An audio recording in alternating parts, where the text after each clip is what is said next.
Samsung అభిమానులకు భారీ update. Samsung కొత్త గెలాక్సీ జెడ్ ఫోల్డ్ మరియు గెలాక్సీ జెడ్ ఫ్లిప్ ఫోన్ల కోసం ప్రీ రిజర్వేషన్లు చాలా త్వరలో ప్రారంభించే అవకాశం ఉంది అని సమాచారం బయటికి వచ్చింది. ఇది కేవలం పేరు నమోదు చేయడం మాత్రమే, కానీ దీనివల్ల లాంచ్ రోజు ముందుగానే కొనుగోలు చేసే అవకాశం, ప్రత్యేక ఆఫర్లు, ట్రెండింగ్ బోనస్లు లేదా స్టోర్ క్రెడిట్ వంటి ప్రయోజనాలు వచ్చే అవకాశం ఉంటుంది. అయితే ఇవి దేశం వారీగా, ప్రాంతం వారీగా మారే అవకాశం ఉంది. ఇక శాంసంగ్ యొక్క గెలాక్సీ అన్ప్యాక్డ్ ఈవెంట్ జూలై 22న జరుగుతుంది. అదే రోజు కొత్త ఫోల్డ్ ఫ్లిప్ ఫోన్లతో పాటు కొత్త గెలాక్సీ వాచ్లను కూడా ప్రకటించే అవకాశం ఉంది.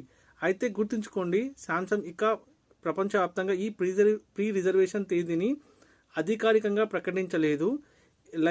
ప్రస్తుతం ఇది లీక్స్ మాత్రమే మరియు ముందస్తు సమాచారం ఆధారంగా వస్తున్న వార్త.